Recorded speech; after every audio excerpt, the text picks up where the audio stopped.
दिन और गोपाल जो गाय चराने वाले थे उन्होंने कहा यार कभी तो कथा सुन लो, रात दिन पशुओं के पीछे घूमते हो, पशु बुद्धि, कभी तो कथा सुन लो। तो एक दिन सोचा दोपहर के भोजन गांव में पाएंगे जाके अपने घर में, और कथा हो रही वहीं से निकल लेंगे, जो सुन लेंगे तो सुन लेंगे। खड़े खड़े वहां चर्चा चल रही थी, जिसने मनुष्य जन्म लेकर के गुरु मंत्र नहीं लिया और नाम जब भगवान का नहीं किया उसका जीवन मुर्दा, व्यर्थ जीवन। चला गया सुन के, और बार बार वही दिमाग में कि पंडित जी कह रहे थे गुरु मंत्र नहीं लिया और नाम जप नहीं किया तो मुर्दा जीवन। जिन हरि भगत हृदय नहीं आनी, जीवित सौ समानते प्राणी। दूसरे दिन फिर गया, कहा पंडित जी आपने कल कथा में कहा था गुरु मंत्र ले लेना चाहिए, नहीं तो जीवन मुर्दा हो जाता है, बेकार जीवन रहता है। तो देव गुरु मंत्र आप, और तो हम किसी को जानते नहीं। देखा फटा पुराना कपड़ा, डंडा लिए एक चरवाहा, उनका ऐसे थोड़ी कि तुरंत गुरु मंत्र दे दिया जाता है। आखिरी दिन कथा के मिलना कि दे देंगे, टाल दिया। अब वो आखिरी दिन कथा के तो दिन चढ़ावा चढ़ रहा था, तो पंडित जी ने कहा जब चले तब ले लेना गुरु मंत्र, टाल दिया। अब वो जब आखिरी दिन के बाद हो तो उस समय घोड़े पे बैठ सब सामान लाद के पंडित जी चलते थे, वो तो सब सामान लाद के चलने लगे हो, तो पीछे पंडित जी आप जो कह रहे थे कि गुरु मंत्र देंगे, आप गुरु मंत्र दे दीजिए। पंडित जी रबड़ी पवाई गई थी, घोड़े से उतरे, घोड़ा एक भगत के यहाँ खड़ा किया और लोटा लिया और भागे, क्योंकि सोच लगी थी।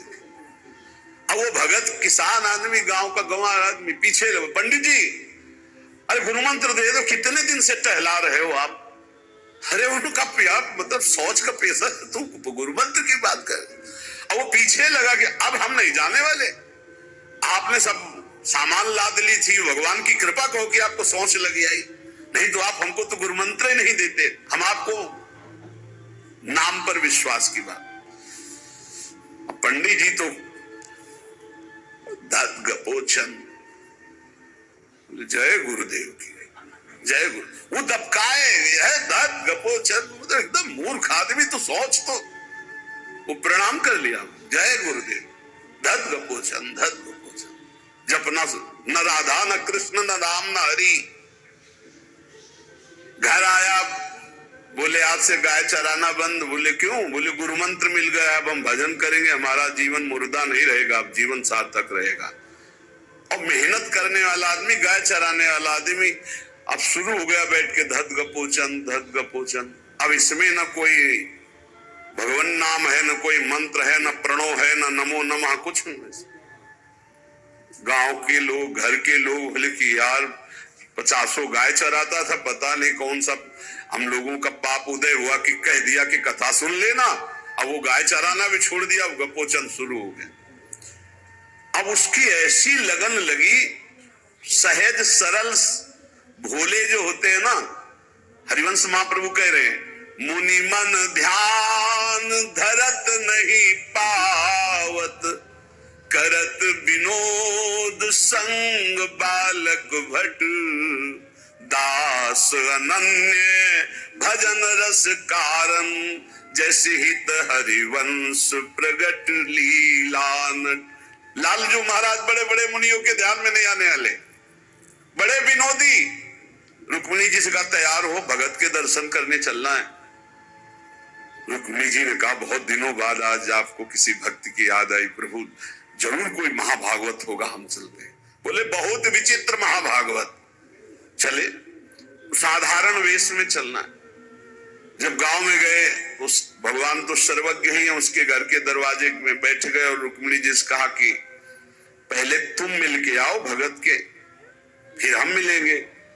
रुक्मिणी जी ने कहा हाँ ये उत्तम बात है, पहले हम उनको दर्शन दे के और दर्शन करके आती है। आंख मूंदे ऐसे, न खाना न पीना, धत गपोचन। जिनका ये कौन सा नाम भगवान का, न विष्णु शास्त्र नाम में है, न गोपाल शास्त्र नाम में है, और कहीं हमने पढ़ा नहीं, ये कौन सा भजन कर रहा है।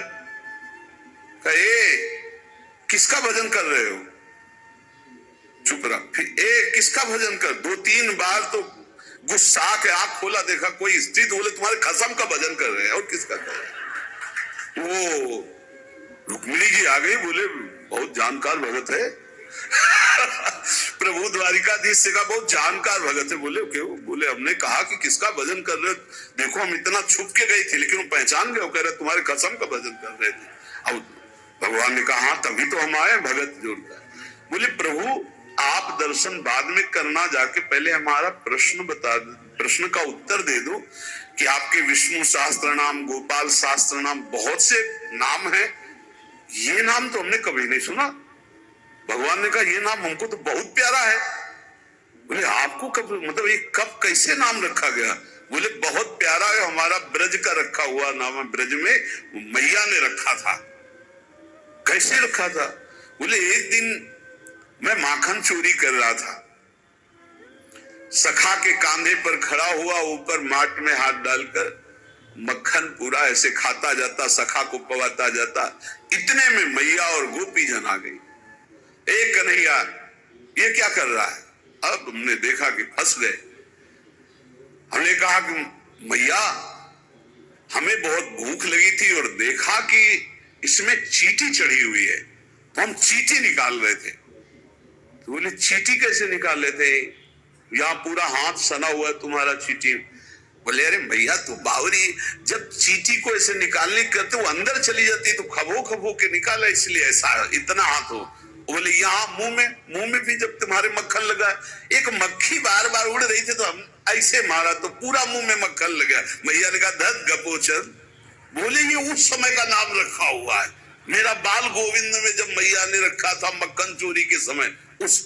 अब आप विचार करके देखो, भगवान का साक्षात्कार गुरु वचनों पर विश्वास होने पर साधारण शब्द बोला तो भगवान तो सर्वलोक महेश्वर सर्वज्ञ, उनके सब जैसे हर अक्षर में आ विराजमान है, का खा गा घा आ, ऐसे ही सब अक्षरों में ब्रह्म विराजमान है।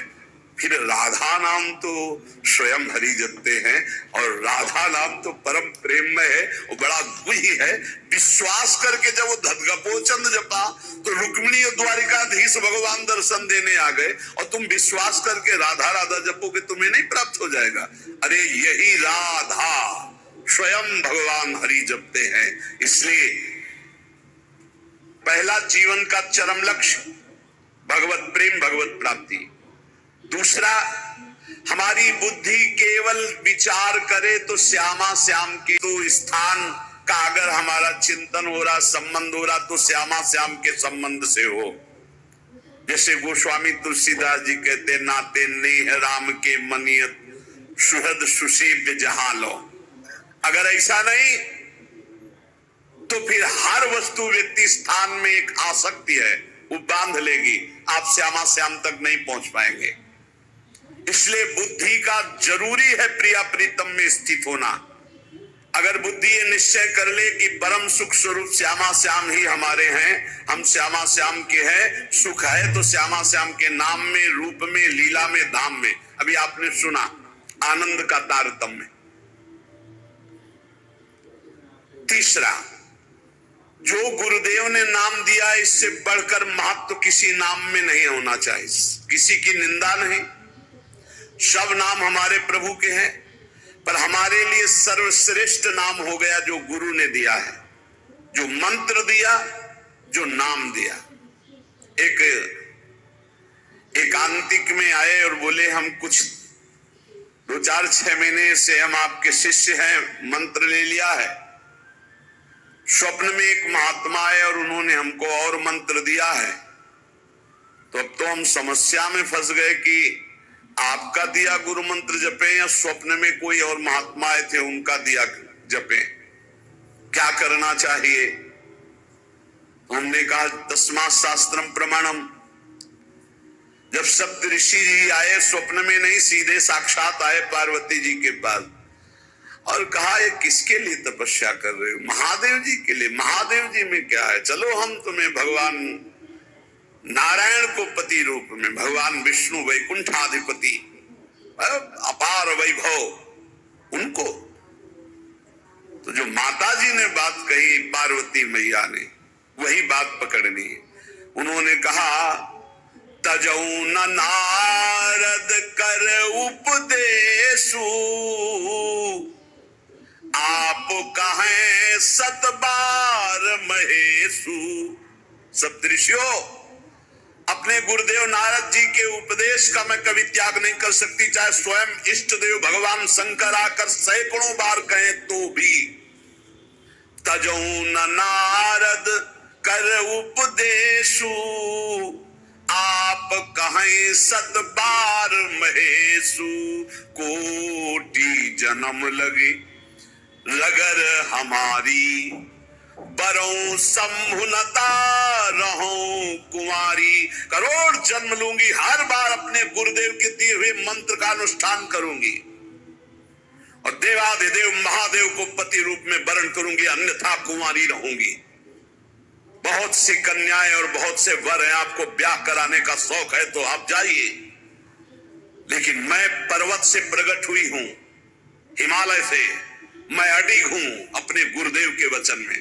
तो यहां कह रहे, चौथा, समस्त इंद्रियां भोग विलास के लिए लालायित रहती हैं, सबकी।